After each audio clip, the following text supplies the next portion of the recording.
Hello everyone.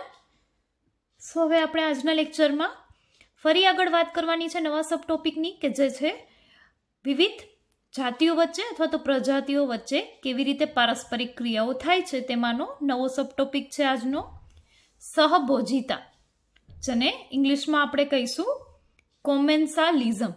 Okay, નાવ સહભોજિતામાં અહીંયા આપણે plus અને 0 તો આવી કંઈક સાઇન કરેલી છે. એનો મતલબ શું થાય તો કે અહીં સહભોજિતામાં જે બે જાતિઓ હશે કે જે પરસ્પર ક્રિયા કરી રહી છે તેમાંની એક જાતિ છે તેને ફાયદો થતો હશે, જ્યારે બીજી જાતિ છે તેને ન તો ફાયદો થાય છે કે ન તો નુકસાન થાય છે. રાઈટ, તો તેની કંઈક તટસ્થ ન્યુટ્રલ ક્રિયા છે તે જોવા મળશે, જ્યારે એક જાતિને છે તે ફાયદો થાય છે. ઓકે, તો જોઈએ આપણે આગળ ડિસ્ક્રિપ્શનની વાત કરીએ તો આ એવી આંતરક્રિયા છે કે જેમાં એક જાતિને લાભ થાય છે તથા બીજી જાતિને ન તો લાભ કે ન તો હાનિ થાય છે, જેને શું કહેશું આપણે સહભોજિતા. તો આવી રીતે તમને એમસીક્યુ માટે પણ આ વ્યાખ્યા આપીને પૂછાઈ શકે કે આ ક્રિયાને નીચેનામાંથી શું કહેવામાં આવે છે અને 4 ઓપ્શન આપવામાં આવે. રાઈટ, તો એવી રીતે પણ તમને ખ્યાલ હોવો જોઈએ. ઓકે, તો દરેક જે આપણે સબ ટોપિક્સ જોયા તેની આવી નિશાનીઓ છે તે તમારી યાદ રાખી લેવાની રહેશે, જેથી તમને સરળતાથી યાદ રહે કે તેમાં કઈ જાતિને ફાયદો થાય છે અને કોને નુકસાન થાય છે અથવા તો કંઈ પણ થતું નથી. રાઈટ, તો આવી નિશાનીઓના આધારે તમે ઇઝીલી છે તે વ્યાખ્યાઓ યાદ રાખી શકશો. ઓકે, હવે તે આંતરજાતીય સહજીવન સ્વરૂપના સંબંધો છે, એટલે કે સહભોજિતા એ શું છે તો કે આંતરજાતીય સહજીવન સ્વરૂપના સંબંધો કે જેમાં ભાગીદારોને સહજીવીઓ કહે છે. એટલે કે બે ભાગીદારીઓ હોય છે, એટલે કે કોઈ પણ બે જાતિઓ છે કે જેમની વચ્ચે પારસ્પરિક ક્રિયા કોઈ પણ જાતની થઈ રહી છે તેમને સહજીવીઓ કહે છે. અને તે કેવા સંબંધો છે? આંતરજાતીય સહજીવનના. એટલે કે ભલે એક જ જાતિને ફાયદો થાય છે પરંતુ સામે બીજી જાતિને અહીં નુકસાન પણ થતું નથી. રાઈટ, એટલે કે કોઈ પણ બેમાંથી કોઈને પણ નુકસાન તો અલ્ટિમેટલી નથી થતું, ભલે ફાયદો એકને થાય કે ન થાય પરંતુ નુકસાન કોઈને થતું નથી. રાઈટ, તો અહીં આપણે એવું કહી શકીએ કે સહભોજિતાની ક્રિયામાં કોઈ પણ જાતિ છે તે ક્ષતિગ્રસ્ત થતી નથી કે તેને કોઈ પણ પ્રકારનું નુકસાન છે તે થતું નથી.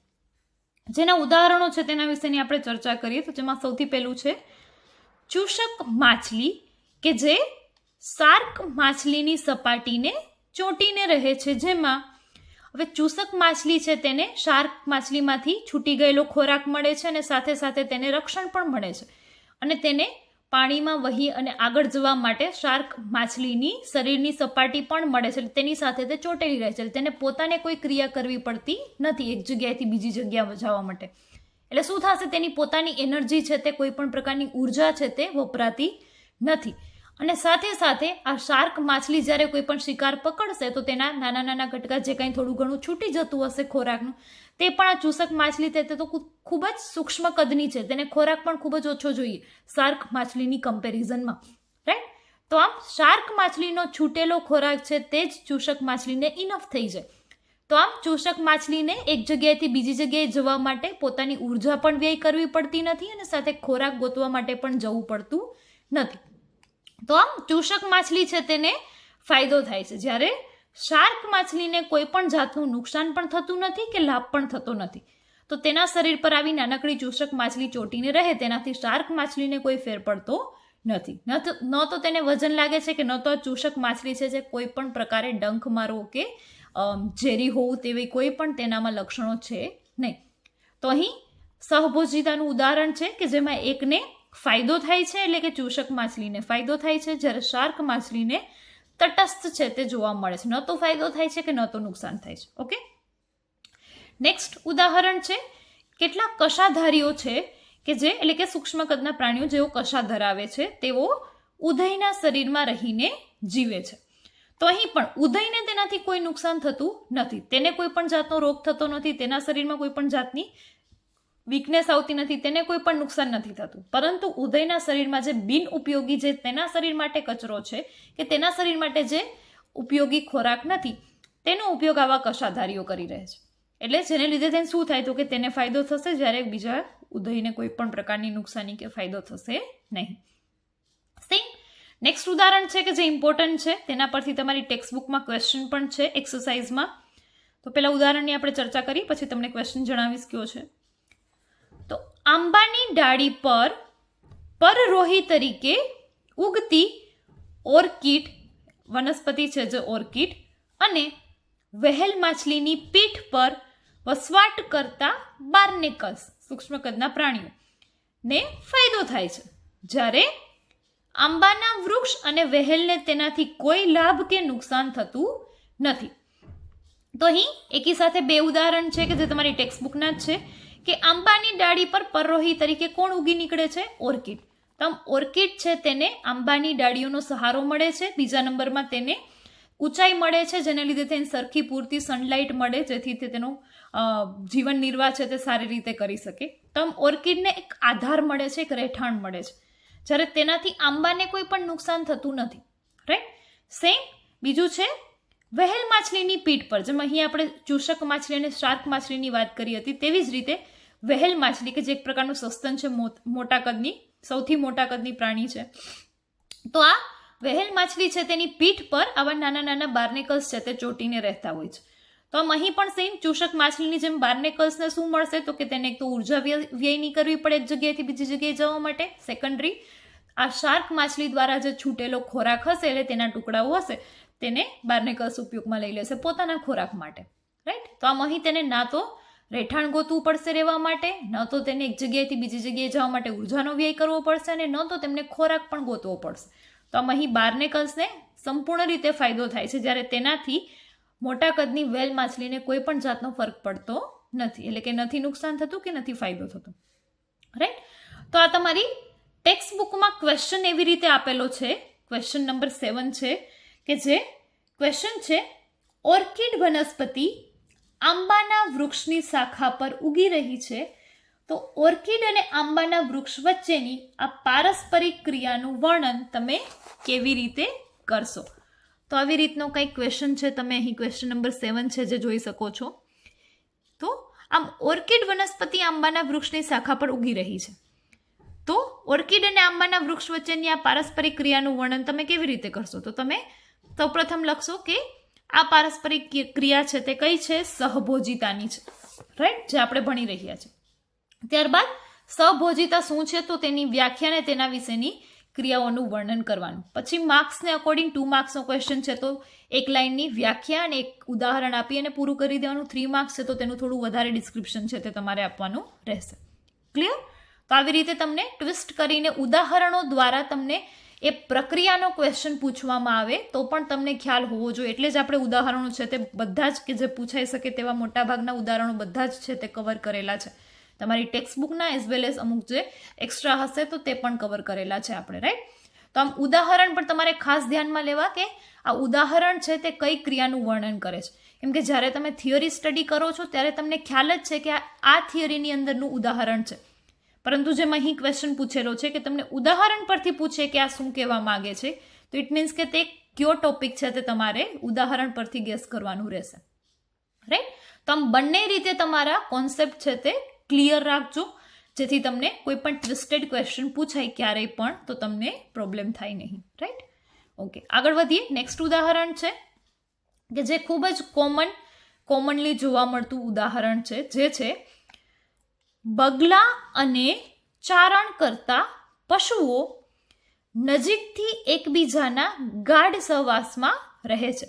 તો તમે ક્યારેય પશુઓ પર ધ્યાન આપેલું હોય, ક્યારેય તમે જોયા હોય બેઠેલા છે કે જાતા છે કે કોઈ પણ જગ્યાએ ખડ ખાતા, આવી રીતે તમે ચરતા પશુઓ જો જોયા હોય તો તમને ઘણી વખત સફેદ કલરના જે બગલા હોય છે, પક્ષીઓ હોય છે, તે તમને એની આસપાસ મંડરાતા હંમેશા જોવા મળશે. તો આવું શું કામ? તેઓ તેની સાથે શું કામ રહે છે? ચારણ કરતા પશુઓની સાથે.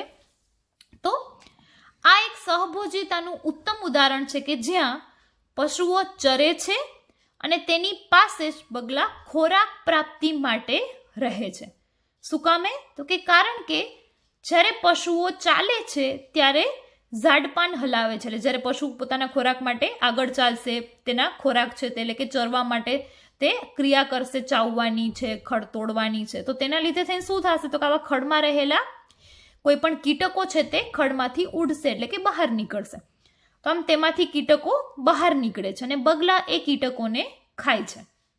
નહીંતર વાનસ્પતિક કીટકોને શોધવા તથા પકડવા બગલા માટે મુશ્કેલ હોય છે. એમ કે એક તો તે ખૂબ જ નાના હોય છે, પછી આ ખડમાં તેવી રીતે છુપાઈ જાય છે કે બગલાઓ તેમને ગોતી શકતા નથી. નેક્સ્ટ ત્રીજી વસ્તુ કે તેમના કલર પણ એવા હોય છે કે તેને ઇઝીલી ખડમાંથી ગોતી શકાય નહીં. તો આમ બગલા છે તે પોતાની જાતે જો ખોરાક શોધવા માટે જાય તો તેમને મુશ્કેલી પડે, પરંતુ જો તે આવા પશુઓની આસપાસ રહે તો પશુઓ જ્યારે ચરતા હશે એટલે એ ખડમાંથી જ્યારે ખડ ખાશે એટલે તેમાં રહેલા આવા કીટકો છે તેને ફરજિયાતપણે ત્યાંથી ઉડવું પડે, ત્યાંથી ખસવું પડે, બહાર નીકળવું પડે.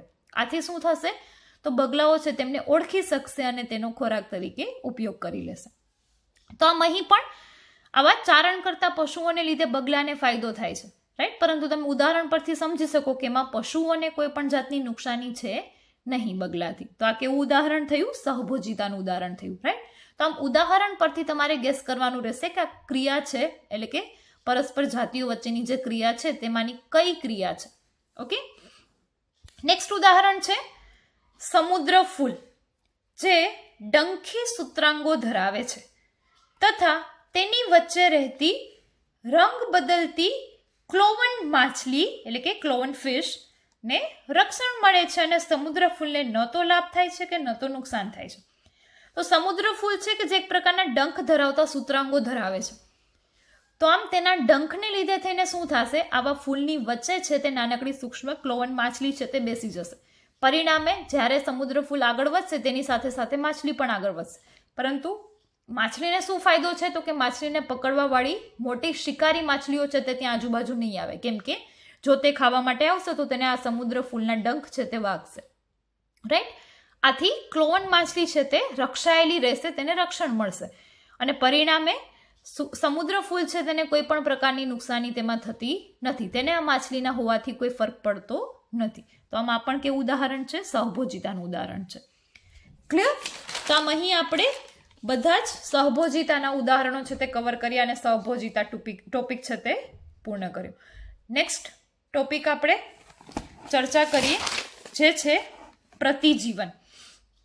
તો લાસ્ટ પારસ્પરિક આંતરક્રિયાઓમાંનો આ લાસ્ટ ટોપિક છે પ્રતિજીવન. પછી આપણે બીજા ટોપિક્સની ચર્ચા કરીએ, પરંતુ આપણે જે વિવિધ જાતિઓ વચ્ચેની આંતર પારસ્પરિક ક્રિયાઓની વાત કરી રહ્યા છીએ તેમાંનું પ્રતિજીવન લાસ્ટ છે. તો અહીં તમે નિશાની જોઈ શકો છો. સૌપ્રથમ તેને ઇંગ્લિશમાં કહેવાય એમેન્સાલિઝમ, અને નિશાની છે જે તમે જોઈ રહ્યા છો તે છે માઇનસ અને 0. તો ઇટ મીન્સ વોટ કે અહીં એક જાતિ છે તેને નુકસાન થાય છે, જ્યારે બીજી જાતિ છે તેને ન તો ફાયદો થાય છે કે ન તો નુકસાન થાય છે, રાઈટ. તો આપણે જોઈએ તો કે આવા કિસ્સામાં એક જાતિ નુકસાનગ્રસ્ત હોય છે જ્યારે અન્ય જાતિ અસરગ્રસ્ત થતી નથી, એટલે કે તેને ન તો નુકસાન ન તો ફાયદો થાય છે, રાઈટ. જેનું એક ઉદાહરણ છે પેનિસિલિયમ ફૂગ અને અમુક ગ્રામ પોઝિટિવ બેક્ટેરિયા. તો તમારી ટેક્સ્ટ બુકમાં નથી આપેલું, આપણે એક્સ્ટ્રા ટોપિક છે તે કવર કરી રહ્યા છીએ. તો આમ પેનિસિલિયમ ફૂગ છે અને ગ્રામ પોઝિટિવ બેક્ટેરિયા છે, તો અહીં એક જાતિ છે તેને નુકસાન થાય છે, જ્યારે બીજી જાતિ છે તેને કોઈ પણ પ્રકારનો નુકસાન પણ થતું નથી અને ફાયદો પણ થતો નથી. આમ ફૂગ છે તેને બેક્ટેરિયાથી પ્રોબ્લેમ થશે એટલે કે નુકસાન થશે, જ્યારે અહીં બેક્ટેરિયાને કોઈ પણ ફેર પડતો નથી, તેઓ તટસ્થ વર્તન કરશે, રાઈટ. તો આમ આવા કોઈ પણ ઉદાહરણ કે જેમાં તમને આપણે અહીં બધા જ ઉદાહરણ છે તે કવર ન કરી શકીએ તો તમને ક્યારેય પણ ઉદાહરણ આપવામાં આવે તો ત્યારે તમારે ફક્ત ને ફક્ત તેની વ્યાખ્યા છે તે ધ્યાનમાં લેવાની કે આ ઉદાહરણ છે તેમાં કઈ જાતિને ફાયદો થાય છે અને કઈ જાતિને નુકસાન થાય છે, અથવા તો કોઈ જાતિને કંઈ ફરક પડતો નથી, તે તટસ્થ તરીકે વર્તે છે કે કેમ. તો તેના આધારે તમે તે ટોપિક વિશેની માહિતી છે તે મેળવી શકશો, રાઈટ. તો પ્રતિજીવનમાં શું થશે, હંમેશા એક જાતિને નુકસાન થાય જ્યારે બીજી જાતિ છે તે તટસ્થ તરીકે વર્તશે, રાઈટ. તો અહીં આપણા ફાઇનલી બધી જ પારસ્પરિક ક્રિયાઓ છે પ્રજાતિઓની તે ટોપિક પૂરો થાય છે, જેની આપણે શરૂઆત કરી હતી. તો એ તમને કોષ્ટક છે તે ફરી પાછું એકવાર બતાવી દઉં જેથી તમને ખ્યાલ આવે કે આપણે કેટલા ટોપિક્સ છે તે કવર કર્યા છે પારસ્પરિક આંતરક્રિયાઓમાં, વસ્તીની આંતરક્રિયાઓમાં. તો અહીં તમે જાતિ એ અને જાતિ બીનો આપણે આવું કંઈક કોષ્ટક છે તે જોયેલું હતું, રાઈટ. તો જેમાં આપણે સૌપ્રથમ કવર કર્યું પરસ્પરતા, જેને સહોપકારિતા પણ કહેવાય. બીજું આપણે કવર કર્યું સ્પર્ધા. ત્રીજું આપણે કવર કર્યું પરભક્ષણ. ત્યારબાદ લાસ્ટ લેક્ચરમાં આપણે કવર કર્યું હતું પરોપજીવન, અને આજે આપણે આ લાસ્ટ બે જોયા સહભોજિતા અને પ્રતિજીવન. ક્લિયર? તો અહીં આપણે આંતરક્રિયાઓના બધા જ સબ ટોપિક છે તે પૂર્ણ કર્યા. હવે આપણે આગળ નેક્સ્ટ ચર્ચા કરીએ. ઓકે, સો હવે આપણે સ્ટુડન્ટ્સ થોડા ટેક્સ્ટ બુકના ક્વેશ્ચન્સ છે જે કવર કરવાના છે, રાઈટ. જે તમને બાકી જે ક્વેશ્ચન્સ છે તે તમે ડાયરેક્ટ થિયોરિટિકલ ક્વેશ્ચન્સ પરથી ઓર થિયરી પરથી તમે તમારી જાતે પણ સમજી શકો છો તેના આન્સર્સ. બટ અમુક ક્વેશ્ચન્સ એવા છે કે જે તમારા માટે થિયરી પરથી સમજવા થોડા ટ્રિકી છે, તો તેનો આન્સર શું હોઈ શકે અથવા શું આવી શકે, તો તેના માટે તમારી ટેક્સ્ટ બુકના થોડા ક્વેશ્ચન્સ છે તે આપણે જોવાના છે, રાઈટ. જેમાંના 2 ડિફરન્સીસ છે, તફાવત છે, જે આપણે સૌપ્રથમ જોઈએ કે જે તમને તફાવત સ્વરૂપે થિયરીમાં નથી આવેલા, આથી તમને કદાચ એ સમજવામાં મુશ્કેલી પડે. તો આપણે જે ઇમ્પોર્ટન્ટ પણ છે એટલા માટે આપણે કવર કરી રહ્યા છીએ. તો જેમાંનો સૌપ્રથમ તફાવત છે શીત નિંદ્રા અને ગ્રીષ્મ નિંદ્રા વિશે, રાઈટ. તો જેમાં સૌપ્રથમ પોઈન્ટ છે શીત નિંદ્રામાં કે શિયાળા દરમિયાન જોવા મળતી સમસ્યાઓને ટાળવા પ્રાણીઓ શીત નિંદ્રામાં જાય છે. એટલે કે શિયાળા દરમિયાન જે સુસુપ્તાવસ્થા ગાળે છે તેને શું કહેશું આપણે? પ્રાણીઓ શીત નિંદ્રા. તો તેવી રીતે ગ્રીષ્મ નિંદ્રામાં ઉનાળા સંબંધિત સમસ્યાઓને ટાળવા પ્રાણીઓ ગ્રીષ્મ નિંદ્રામાં જાય છે. તો એક પોઈન્ટ થઈ ગયો. સેકન્ડ પોઈન્ટ છે તે સંપૂર્ણ શિયાળા દરમિયાન જોવા મળે છે. જ્યારે ગ્રીષ્મ નિંદ્રા છે તેનો સમયગાળો ટૂંકો હોય છે, એટલે કે સમગ્ર ગ્રીષ્મ ઋતુ દરમિયાન તે સુસુપ્ત અવસ્થામાં નહીં જોવા મળે, પરંતુ જ્યારે એકદમ પીક પર હોય ગરમી, ફક્ત તેટલા સમય પૂરતા જ પ્રાણીઓ છે તે સુસુપ્ત અવસ્થામાં જોવા મળશે. ક્યારે? ઉનાળામાં. પરંતુ શિયાળો જ્યાં સુધી સંપૂર્ણ શરૂ થાય અને પૂરો ન થાય ત્યાં સુધી મોટાભાગના પ્રાણીઓ કે જે ખાસ કરીને બરફાચ્છાદિત વિસ્તારોમાં રહે છે તેઓ સંપૂર્ણ શિયાળા દરમિયાન સુસુપ્ત અવસ્થામાં જોવા મળશે. એમ કે ખૂબ જ એટલી ઠંડી હોય, એટલી બરફબારી હોય અને તેમજ શિકાર કરવો પણ ઇઝી ન હોય તેમાં, આથી તેઓ તેમાં એટલે કે શિયાળા દરમિયાન સુસુપ્ત અવસ્થામાં જ રહે છે, રાઈટ. નેક્સ્ટ પોઈન્ટ છે શીત નિંદ્રા ઉષ્મ રુધિરવાળા અને શીત રુધિરવાળા એમ બંને પ્રાણીઓમાં જોવા મળે છે. ખાસ ઇમ્પોર્ટન્ટ પોઈન્ટ છે, આના પરથી એમસીક્યુ પણ પૂછાય છે. ત્યારબાદ ગ્રીષ્મ નિંદ્રા છે તે ફક્ત શીત રુધિરવાળા પ્રાણીઓમાં જ જોવા મળે છે. અને ત્યારબાદ લાસ્ટ પોઈન્ટ છે ફોર્થ પોઈન્ટ, ઉદાહરણ, જેમાં શીત નિંદ્રામાં છે રીંછ અને ખિસકોલી, જ્યારે ગ્રીષ્મ નિંદ્રાનું ઉદાહરણ છે ગોકળગાય અને માછલીઓ. ઓકે, નેક્સ્ટ તફાવત છે તો બાહ્ય ઉષ્મી અને અંતઃ ઉષ્મી. તો હવે એનો શું મિનિંગ થાય? તો કે બાહ્ય ઉષ્મી એટલે આ પ્રાણીઓ શીત રુધિર ધરાવતા પ્રાણીઓ તરીકે ઓળખાય છે, જેને બાહ્ય ઉષ્મી પણ કહેવાય.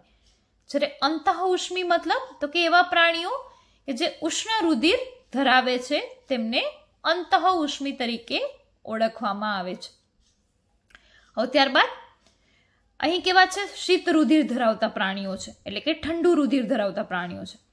તો આમ આ પ્રાણીઓના શરીરના તાપમાન માટે બાહ્ય સ્ત્રોતો પર આધાર રાખે છે, એટલે કે બાહ્ય સ્ત્રોતની અસર સીધી જ તેમના રુધિરના તાપમાનમાં પણ થશે, એટલે કે શરીરના તાપમાનમાં પણ થશે. જ્યારે તેઓ પર્યાવરણથી સ્વતંત્ર પોતાનું તાપમાન જાળવી રાખે છે. તો આવા અંતઃ ઉષ્મી પ્રાણીઓ છે, એટલે કે ઉષ્ણ રુધિર ધરાવે છે, તેઓ બહારના પર્યાવરણની તેમને કોઈ પણ અસર થશે નહીં. તો આથી આપણે એવું કહી શકીએ કે બાહ્ય ઉષ્મી છે તે શરીરનું તાપમાન સમયાંતરે તેમનું બદલતું રહે છે, કેમ કે બહારની ઋતુ જેવી હશે એ પ્રમાણેનું તેમના શરીરનું તાપમાન પણ ચેન્જ થતું રહેશે. જ્યારે અંતઃ ઉષ્મી છે એટલે કે ઉષ્ણ રુધિર ધરાવતા પ્રાણીઓ છે તેના શરીરનું તાપમાન છે તે સતત એક સરખું જ જળવાઈ રહે છે. શું કામે? તો કે તેઓ પોતાના રુધિરનું તાપમાન છે તે પર્યાવરણથી સ્વતંત્ર રીતે મેન્ટેન કરે છે, એટલે કે બહાર ભલે ઠંડી હોય કે ગરમી હોય તેનાથી આવા પ્રાણીઓને કોઈ પણ ફેર પડશે નહીં, તેઓ પોતાનું તાપમાન મેન્ટેન કરી શકતા હોય છે, રાઈટ. નેક્સ્ટ પોઈન્ટ છે આ પ્રાણીઓનું ભૌગોલિક રીતે વિતરણ ઓછું જોવા મળે છે. તો એવું શું કામે? જ્યારે સામે આપણે વાત કરીએ તો આ પ્રાણીઓનું ભૌગોલિક વિતરણ છે તે વધુ છે. તો કે તેઓ કેવા છે? ઉષ્ણ રુધિર ધરાવતા, એટલે તેમના અને શરીરના તાપમાનમાં પણ ઋતુ પ્રમાણે કોઈ ફેરફાર થતા નથી. આથી તેઓ ભૌગોલિક રીતે વિચરણ છે તે સારી રીતે કરી શકે છે, તેમને કોઈ પણ બાહ્ય પરિબળોની અસર છે તે વધારે થતી નથી. જ્યારે આપણે બીજા એટલે કે બાહ્ય ઉષ્મી પ્રાણીઓની વાત કરી તો તેમના શરીરના તાપમાનમાં પર્યાવરણ પ્રમાણે ફેરફાર થતા રહે છે, આથી તેઓ સારી રીતે મેન્ટેન કરી શકે નહીં જો તેઓ ભૌગોલિક પર્યાવરણ બદલતા રહે વારે વારે. તો એટલા માટે તેઓ વિતરણ છે તે ઓછું કરે છે. ઓકે, નેક્સ્ટ પોઈન્ટ છે, આ પ્રાણીઓનો ચયાપચય દર નીચો હોય છે, જ્યારે સામે ચયાપચય દર છે તે ઊંચો હોય છે. અને લાસ્ટ પોઈન્ટ ઉદાહરણ, તો તેમાં આવશે એટલે કે બાહ્ય ઉષ્મીમાં આવશે ઉભયજીવી અને સરીસૃપ, જ્યારે અંતઃ ઉષ્મીના ઉદાહરણ છે પક્ષીઓ જ અને સસ્તનો. ઓકે, નેક્સ્ટ ક્વેશ્ચન છે, મોટા ભાગના સજીવો 45 ડિગ્રી સેલ્સિયસથી વધુ તાપમાને જીવિત રહી શકતા નથી.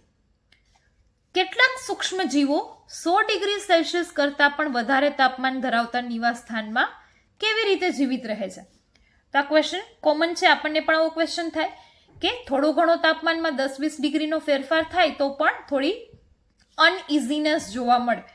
તો હવે આટલો બધો 100 ડિગ્રી સેલ્સિયસ જેટલો ડિફરન્સ આવે તો તેમાં આવા ઉકળતા પાણીમાં એટલે કે ઉકળતા તાપમાનમાં કોઈ પણ સજીવ કેવી રીતે જીવિત રહી શકે, રાઈટ? તો તેના માટેનું કારણ શું હોઈ શકે? તો આપણે આન્સર છે તેની ચર્ચા કરીએ. તો જે સજીવો ખૂબ જ ઊંચા તાપમાને જીવિત રહી શકે છે તેઓ થર્મોએસિડોફિલ્સ તરીકે ઓળખાય છે. તો આ લાઈન છે તે MCQ પણ છે. તેઓ ઊંચા તાપમાને પણ જીવિત રહી શકે છે, જેના કારણો નીચે મુજબ છે. તેઓ ઊંચા તાપમાને જીવિત રહે છે તો તેના માટેના કારણો ક્યાં જવાબદાર છે? જેમાંના 2 મુખ્ય છે. જેમાં પહેલું છે મુક્ત પાણીની માત્રામાં ઘટાડો અને બીજું છે લિપિડની શાખિત શૃંખલાઓ જોવા મળે છે કે જે કોષરસ પટલની તરલતામાં ઘટાડો કરે છે. તો લિપિડ છે તેની 2 પ્રકારની શૃંખલાઓ જોવા મળે, રાઈટ? એક સરળ શૃંખલાઓ હોય, બીજી હોય શાખિત શૃંખલાઓ. શાખિત એટલે શાખાઓ પડતી હોય.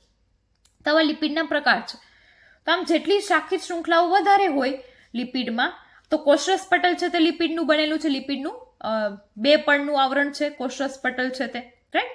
દ્વિસ્તરીય આવરણ કહેવાય જેને. તો હવે આ કોષરસ પટલમાં જો લિપિડમાં પણ શાખિત શૃંખલાઓ વધારે હોય તો શું થશે? તેની તરલતામાં ઘટાડો થશે.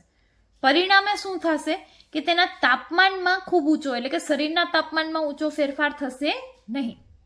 આથી જ બહાર જો ઊંચું તાપમાન હોય તો પણ તેવા સજીવો છે તે સરળતાથી પોતાનું જીવન છે તે ટકાવી શકે છે, કેમ કે તેના શરીરનું અંદરનું તાપમાન છે, કોષોનું તાપમાન છે તેમાં ફેરફાર થતો નથી. બહાર ભલે ખૂબ જ મોટો તાપમાનમાં ફેરફાર થાય તો પણ.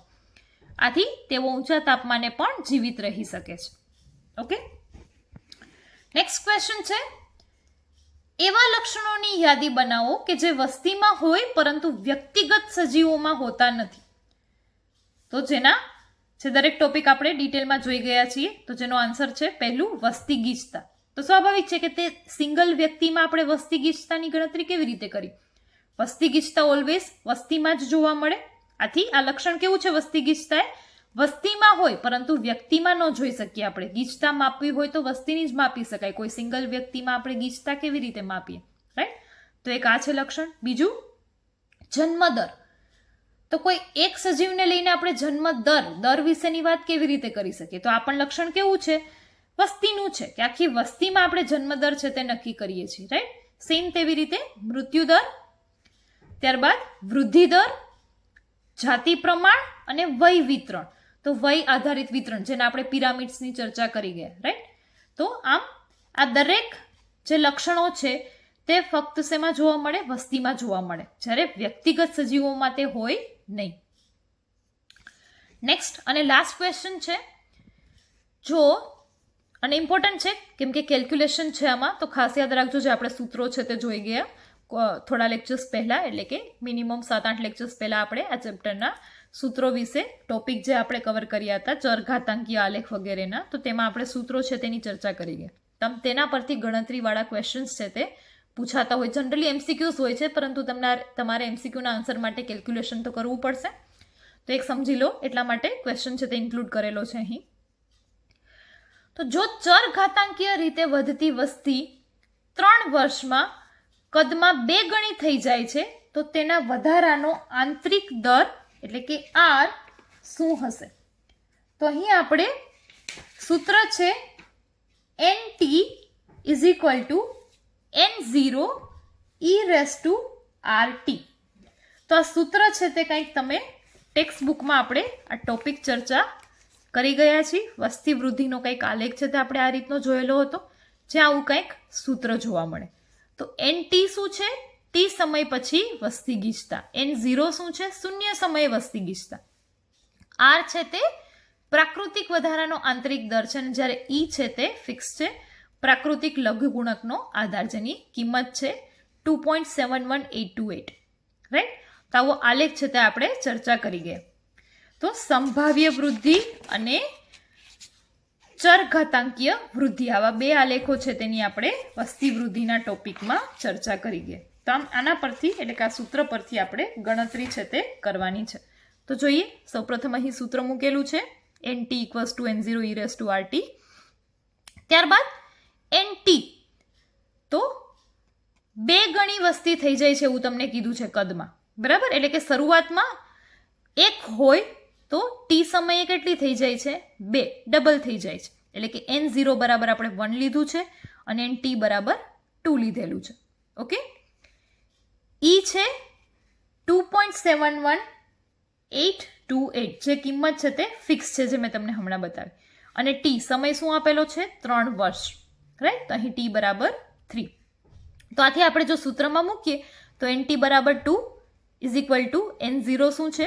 1 ગુણ્યા અહીં E છે, એની કિંમત, અને ⁻RT. તો R શોધવાનો છે અને T છે 3, એટલે કે 3R. ક્લિયર? હવે એને આપણે છૂટા પાડીએ તો log 2 = 3R log બ્રેકેટમાં, કેમ કે 1 × કોઈ પણ સંખ્યા હોય તે જ રહેશે, એટલે કે 2.71828. ક્લિયર? હવે log 2 ની કિંમત મૂકવાની છે અને અહીં 3R લોગની કિંમત 2.71828 મૂકવાની છે. ત્યારબાદ બ્રેકેટ છૂટું પાડો અને કેલ્ક્યુલેશન કરો તો આરની કિંમત છે તે તમને કંઈક 0.2310 જેવી કંઈક અંદાજિત જોવા મળશે. તો આમ જો ક્વેશ્ચન પૂછાય તો ડાયરેક્ટ આન્સર છે આ જ, અને MCQ હોય તો રિલેવન્ટ કાં તો આ જ આન્સર હશે અથવા તો તેના નજીકનો જે આન્સર હોય તે તમારે પોઈન્ટ પછીનો, કેમ કે પોઈન્ટ્સ પછી કેલ્ક્યુલેશનમાં ઘણાને 2-3 પોઈન્ટ્સનો ફરક આવતો હશે, તો સિમિલર જે નજીકનો આન્સર હોય તે ચૂઝ કરવાનો રહેશે. ક્લિયર? તો આમ આવી રીતે સૂત્ર પરથી સમજીને ગણતરી કરી અને ક્વેશ્ચનનો આન્સર આપવાનો રહેશે. તો અહીં આપણે ક્વેશ્ચન્સ છે તે પૂરા થયા તમારી ટેક્સ્ટ બુકના, કે જે થોડા ક્રિટિકલ હતા તે મેં તમને આન્સર્સ છે તે કહી દીધા. હવે લાસ્ટ ફ્યુ થોડા પોઈન્ટ્સ છે કે જે એક્સ્ટ્રા પોઈન્ટ્સ છે કે MCQમાં પૂછાતા હોય છે અને પૂછાયેલા જ છે તેવા આપણે પોઈન્ટ્સ છે તે કવર કરેલા છે, કે જે એક્સ્ટ્રા છે ટેક્સ્ટ બુકના નથી, પરંતુ MCQમાં પૂછાય છે, એટલે કે તમારી કોમ્પિટિટિવ એક્ઝામ નીટમાં તમારે ઇમ્પોર્ટન્ટ છે. તો એ થોડા લાસ્ટ ફ્યુ પોઈન્ટ્સ છે તે કવર કરીએ. ત્યારબાદ આપણું આ ચેપ્ટર છે, એટલે કે ચેપ્ટર નંબર 13 તે કમ્પ્લીટ થઈ જશે. રાઈટ? તો સૌપ્રથમ છે ઓટેકોલોજી. તો ઓટેકોલોજી કોને કહેવાય? તો કે જે તે સજીવનો સ્વતંત્ર રીતે તેના પર્યાવરણ સાથેનો સંબંધ. એટલે કે ફોર એક્ઝામ્પલ આપણે એવી વાત કરીએ કે મનુષ્ય છે તો તેનો પર્યાવરણ સાથે શું સંબંધ છે? તો કે તેની પ્રતિક્રિયાઓ બધી ઉનાળા દરમિયાન કેવી છે, શિયાળા દરમિયાન કેવી છે, વિવિધ કોઈ પણ નેચરલ ડિઝાસ્ટર થાય છે તો તેના પ્રત્યે તે કેવી ક્રિયાઓ દર્શાવે છે. તો આ શું થઈ ગયું? સ્વતંત્ર રીતે સજીવનો પર્યાવરણ સાથેનો સંબંધ. તો તેને કહેવાય ઓટેકોલોજી. તો તેનું સ્ટડી. રાઈટ? એટલે કે કોઈ પણ સજીવ અને તેનું પર્યાવરણ સાથેનું તેમનું વર્તન, તો તેવી સ્ટડીને કહેવાય ઓટેકોલોજી. નેક્સ્ટ છે સાયનેકોલોજી. તો વસ્તી અથવા સમુદાય અને તેના પર્યાવરણ સાથેનો સંબંધ. તો અહીં સ્વતંત્ર સજીવ છે, એટલે કે સિંગલ સજીવ છે, અહીં આખી વસ્તી અને સમુદાય કેવી રીતે તે પર્યાવરણ સાથે સુમેળ સાધે છે તેની સ્ટડી છે, તેને કહેવાય સાયનેકોલોજી. ત્યારબાદ ઇમ્પોર્ટન્ટ MCQ, ઇકોટોન કોને કહેવાય? તો ઇકોટોન શું છે? તો કે તે 2 સમુદાયો વચ્ચેનું સંક્રમણ ક્ષેત્ર છે, કે જ્યાં 2 સમુદાયો મળી અને સંકલન સાધે છે. એટલે કે 2 અલગ અલગ સમુદાય છે તો તેઓ જ્યાં મળે છે તે રેખાને કહેવાય ઇકોટોન, કે જ્યાં 2 અલગ અલગ ક્ષેત્રો છે તે મળી અને સંકલન સાધે છે. ઓકે, તો તેને કહેશું આપણે ઇકોટોન. નેક્સ્ટ છે મોનોકાર્પિક વનસ્પતિ. કોને કહેવાય? તો તે વાનસ્પતિક વિશેના ચેપ્ટર્સમાં કદાચ તમે ભણી જ ગયા હશો, પરંતુ અહીંયા ફરી ઉદાહરણમાં આવે છે એટલે તમને અહીં મેં પોઈન્ટ્સ સાથે કવર કરેલો છે. તો મોનોકાર્પિક વનસ્પતિ એટલે કે તે તેમના સમગ્ર જીવન દરમિયાન એક જ વાર પુષ્પ નિર્માણ કરે છે. તેનો શું મતલબ? તો કે માટે તે તેના જીવનમાં ફક્ત એક જ વાર લિંગી પ્રજનન કરે છે, કેમ કે પુષ્પ છે તે લિંગી પ્રજનનનો એક અંગ છે, ભાગ છે. જેનું ઉદાહરણ છે કેળા, રાઈટ. સમજે કેળાનું વૃક્ષ છે તેમાં એક જ વાર પુષ્પ નિર્માણ થાય છે, એટલે કે તેઓ કેવા કહેવાય? મોનોકાર્પિક વનસ્પતિ. તો એમસીક્યુ તમને એવી રીતે પૂછાય છે કે નીચેનામાંથી કયું મોનોકાર્પિક વનસ્પતિનું ઉદાહરણ છે? આવું તમે કોઈ પણ રેફરન્સ બુકમાં ક્વેશ્ચન જોશો તો તેનું ઉદાહરણ છે કેળા. અને શું કામે? તો તેનું ડિસ્ક્રિપ્શન આપણે જોઈ ગયા, કેમ કે તેમાં ફક્ત એક જ વાર જીવનમાં પુષ્પ નિર્માણ થાય, આથી તેઓ મોનોકાર્પિક કહેવાય. તો આવી રીતે તમને ઉદાહરણ છે તે પૂછાય કે મોનોકાર્પિક વનસ્પતિનું ઉદાહરણ જણાવો. અને લાસ્ટ છે લાઇકેન. તો લાઇકેન એટલે શું? તો કે ફૂગ અને લીલનું મિશ્રણ છે તેને આપણે કહેશું લાઇકેન. ક્લિયર? તો અહીં આપણું ફાઇનલી ચેપ્ટર નંબર 13 છે તે ઓવર.